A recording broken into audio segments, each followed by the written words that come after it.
Not all muscle fibers are the same, and that difference matters more for creatine than for almost any other supplement. Your skeletal muscle is made up of two broad fiber categories, type 1 and type 2, with several subtypes between them. Understanding which fibers you have more of, how creatine distributes between them, and which fiber type is most dependent on phosphocreatine tells you something specific about who benefits most from supplementation. Type 1 fibers are the slow twitch fibers. They contract relatively slowly but sustain effort for a long time. They are densely packed with mitochondria and highly dependent on the aerobic oxidative system for energy. Type 1 fibers power endurance. A marathon, a long cycling session, sustained walking throughout a day. Because they primarily use the aerobic system rather than the phosphocreatine system, their creatine content and dependence on phosphocreatine is lower than type 2 fibers. Type 2 fibers are the fast twitch fibers. They contract rapidly and powerfully, but fatigue quickly.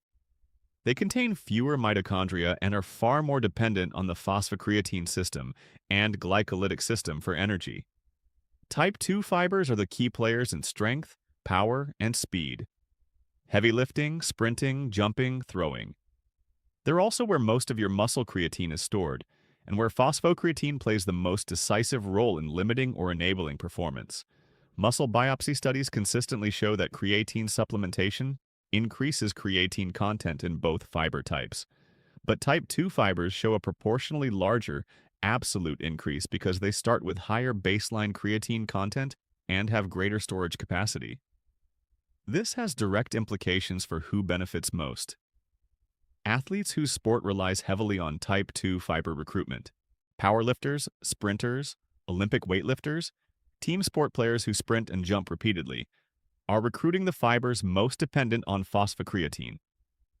When those fibers are fully loaded with creatine, the performance gains are most pronounced and most directly attributable to the expanded phosphocreatine buffer. Endurance athletes whose sports recruit type 1 fibers predominantly see less direct benefit from creatine's phosphocreatine mechanism. Their energy system isn't limited by phosphocreatine availability the way a sprinter's or powerlifter's is. That said, many endurance sports involve repeated high-intensity bursts within longer events. A hill surge in cycling, a sprint finish in a distance race, the acceleration out of a swim turn, and these bursts recruit type 2 fibers briefly. Creatine supplementation can improve performance in exactly those moments, even within an otherwise aerobic sport. Fiber type distribution is largely genetically determined. Most people fall somewhere around 50% type 1 and 50% type 2 across major muscle groups, with individual variation spanning roughly 30 to 70% type 2. The higher your proportion of type 2 fibers, the more of your training is powered by the phosphocreatine system, and the more directly creatine supplementation benefits your performance. You can't change your fundamental fiber type distribution through training or supplementation. What you can do is ensure that whatever fast twitch fiber capacity you have is operating with a full phosphocreatine reservoir. 3 to 5 grams per day, maintained consistently, keeps that system operating at capacity. If your training depends on explosive, powerful, or repeated high-intensity efforts, the physiology of fiber types gives you a precise reason why that matters.